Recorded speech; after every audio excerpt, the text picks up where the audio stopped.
के ना देख, रुक के ना देख, रुक के। अभी डाउनलोड करें तक ऐप। कोरोना की जंग में लॉकडाउन सबसे कारगर इलाज है, लेकिन अगर सूबे के मंत्री ही इसे तोड़ने पर आमादा हो जाएं तो क्या कहेंगे? लॉकडाउन में दिल्ली के एक मंत्री ने क्या कुछ किया है, आप खुद ही देख लीजिए। जिस शहर में दिल्ली पुलिस यमराज बनकर लोगों को कोरोना के खतरे से आगाह कर रही है, उसी शहर में एक मंत्री लॉकडाउन की धज्जियां उड़ा रहे हैं। अपने कार्यकर्ताओं के साथ ऐसे घूम रहे हैं जैसे कोरोना की परछाई भी दिल्ली में नहीं पड़ी है। पब्लिक को खड़ा होने के वो नहीं है कि 6 बज गया और आप यहाँ मेला लगाएंगे। हमारा काम है वो हमें करने दो। आपका काम है, आप करिए। आज तक आपके काम में किसी ने दखल अंदाजी नहीं किया, लेकिन आप दखल अंदाजी कर रहे हैं। नहीं, दखल अंदाजी आप कर रहे हैं। देखिए, आप नेता हैं, मंत्री हैं, सरकार के, आप अपना काम करिए। हमें अपना काम करने दीजिए। ये लॉकडाउन आप कंप्लेंट नहीं होने दे रहे। आप नहीं होने दे रहे, इतना भीड़ लगा रखे हैं। आप कहाँ होने दे रहे हैं? आप देखिए इतने आदमियों को लेकर घूम रहे हैं। आप एक बात सुनो, आप कितने आदमी लेकर घूम रहे हैं? मैं कितने सारे आपकी वजह से है ना, हमारे वजह से नहीं, आपकी वजह से आप लगा रहे हैं। मैंने खड़ा होने दो।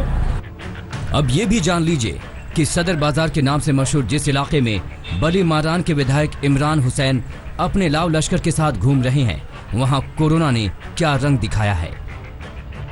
दिल्ली पुलिस की रिपोर्ट के मुताबिक सदर बाजार में कोरोना से अब तक 13 मौत हो चुकी है। इस इलाके में कोरोना के 59 मरीज हैं और ये हॉटस्पॉट इलाके में आता है। हमें अपना काम करने दीजिए। ये लॉकडाउन आप कंप्लेंट नहीं होने दे रहे। आप नहीं होने दे रहे, इतना भीड़ लगा रखे हैं। आप कहाँ होने दे रहे हैं? आप देखिए इतने आदमियों को लेकर घूम रहे हैं। आप एक बात सुनो, आप कितने आदमी लेकर घूम रहे हैं? केजरीवाल सरकार के मंत्री ने पुलिस से नोकझोंक कर ली, लेकिन कानपुर में ऐसा नहीं हुआ। कानपुर के गोविंदनगर थाने की पुलिस ने ऐसा सबक सिखाया कि लॉकडाउन तोड़ने या फिर उसका उल्लंघन करने वाले आसानी से नहीं भूल पाएंगे। एक तरफ जहां बिना हेलमेट महिलाओं को कान पकड़वाकर तौबा करवाई, तो वहीं लॉकडाउन को हंसी मजाक समझने वालों को यहां मुर्गा बनाया। तो कहीं उठक बैठक लगवाई और बोलो कि कल से नहीं निकलेंगे, हम लोग घर पे रहेंगे। दिल्ली से अरविंद ओझा के साथ ब्यूरो रिपोर्ट आज तक। कोरोना के खिलाफ लड़ाई में लॉकडाउन बड़ी दवाई तो है, लेकिन कुछ लोगों के लिए अभिशाप बन गया है। बंगाल से वेल्लोर इलाज के लिए गए लोगों को इस लॉकडाउन से बुरी तरह से तोड़ दिया है। पहले इलाज नहीं मिला, अब किसी तरह लौटे तो बॉर्डर पर रोक लिया गया। कोरोना की जंग में जान भी जरूरी है और जहान भी जरूरी है, लेकिन लॉकडाउन इन मरीजों के लिए आफत बन गई है। पश्चिम बंगाल के बॉर्डर पर फंसे ये लोग अपने ही राज्य में आने का इंतजार कर रहे हैं। 3 दिन हो गए, लेकिन इंतजार खत्म नहीं हुआ।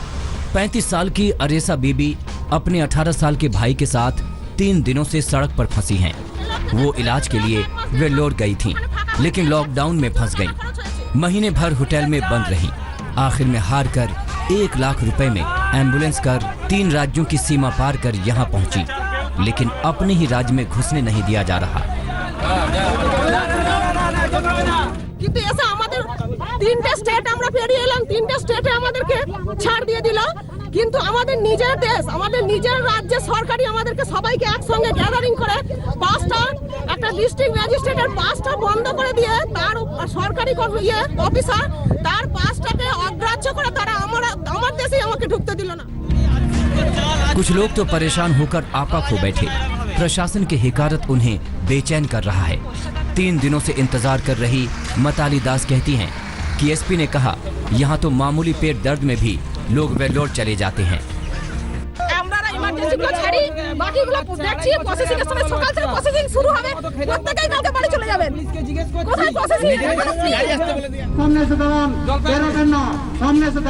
वेल्लोर से इलाज से लौटने वाले 100 से ज्यादा लोग हैं, जिन्हें राज्य की सीमा में आने के लिए मशक्कत करनी पड़ रही है। काफी हील हुज्जत के बाद प्रशासन ने कुछ लोगों को IIT खड़गपुर में शिफ्ट किया है, जहां मेडिकल जांच के बाद उन्हें घर रवाना किया जा रहा है। इस लॉकडाउन के समय में भी अपने घर पहुंचने के लिए हर व्यक्ति कोई न कोई प्रयास कर रहा है। कोई हवाई रास्ता ले रहा है तो कोई सड़क का सहारा और कहीं रेल का सहारा, जब तक संभव हो।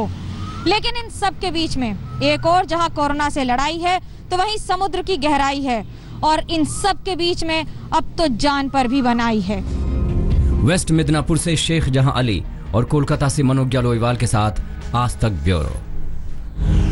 और अब देखिए कोरोना को मात देकर लौटने वालों का उनके अपने लोगों ने कैसे स्वागत किया।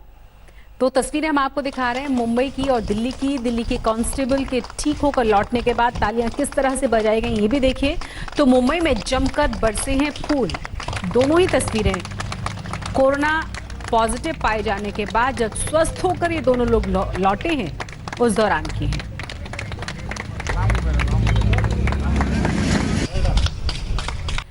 दिल्ली और मुंबई में जहां एक और कोरोना से संक्रमित बढ़ते जा रहे हैं तो दोनों ही शहरों से अच्छी खबर भी है। दिल्ली में जहां 2 दिनों से कोरोना से मौत की कोई खबर नहीं आई, वहीं मुंबई में कंटेनमेंट इलाके का दायरा कम हुआ है।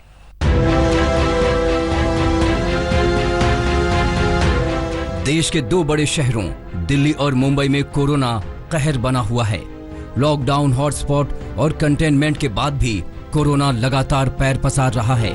महाराष्ट्र में कोरोना संक्रमितों की संख्या 8,500 के पार जा पहुंची। यहां 24 घंटे में 500 से ज्यादा केस बढ़ गए।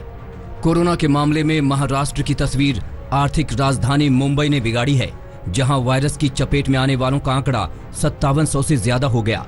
मुंबई में 24 घंटे में 369 नए केस जुड़ गए, जबकि यहां मरने वालों की संख्या 219 तक जा पहुंची। 24 घंटे में ही 15 लोगों को जान से हाथ धोना पड़ा। मुंबई के लिए अच्छी बात यह है कि कंटेनमेंट जोन लगातार कम हो रहे हैं। कभी यहां 1036 कंटेनमेंट जोन होते थे, जो अब घटकर 805 हो गए। 231 इलाकों में 2 हफ्तों से कोरोना के कोई नए मामले नहीं आए। मुंबईतील कंटेनमेंट झोनची संख्या 1036 पर्यंत पोहोचली होती, मात्र त्यापैकी 231 कंटेनमेंट झोनमध्ये गेल्या 14 दिवसात एकही रुग्ण सापडला नाही। त्यामुळे 231 कंटेनमेंट झालेले, ज्याला आपण बिग 10 म्हणतो, म्हणजे यादीतून वगळले गेली। आता मुंबईतील कंटेनमेंट झोनची संख्या 805 एवढी झाली आहे। राजधानी दिल्ली की स्थिति अजीब है। 2 दिन पहले यहां सबसे ज्यादा लोग ठीक हुए थे, लेकिन 24 घंटे में रिकवर होने की संख्या नहीं बढ़ी। देश की राजधानी में कोरोना संक्रमितों की संख्या 3000 के पार हो गई। 24 घंटे में 190 नए मामले सामने आए। अच्छी बात यह है कि 48 घंटों में दिल्ली में कोरोना से किसी की भी मौत नहीं हुई है। कोरोना के बढ़ते मामले के बाद दिल्ली में 2 और इलाकों को सील कर दिया गया है। दिल्ली में अब कुल 99 इलाके सील हैं।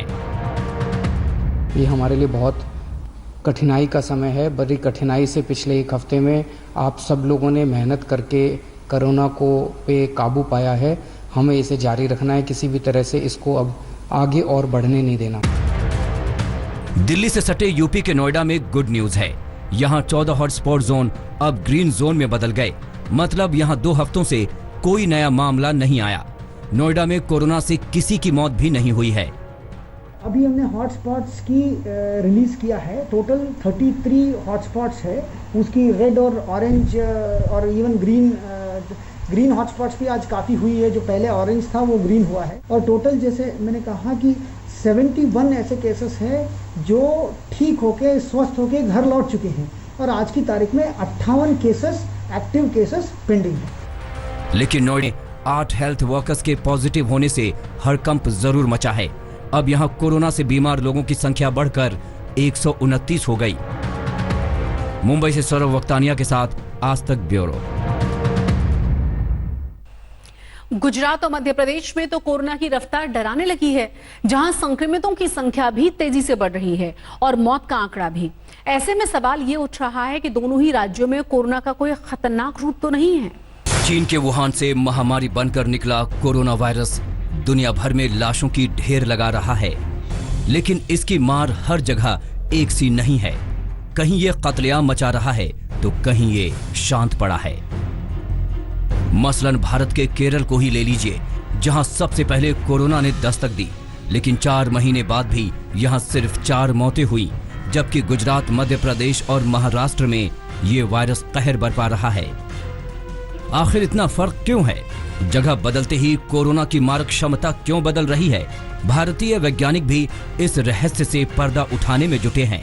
चीन के national centre for bio information ने एक स्टडी में 10,000 सैंपल्स के आधार पर वायरस के 4,300 बदलाव दर्ज किए थे। वहीं ये पता चला कि कोरोना के 3 प्रकार होते हैं, ए, बी और सी। लेकिन कोरोना के 2 नए स्वरूपों पर काफी बहस चल रही है।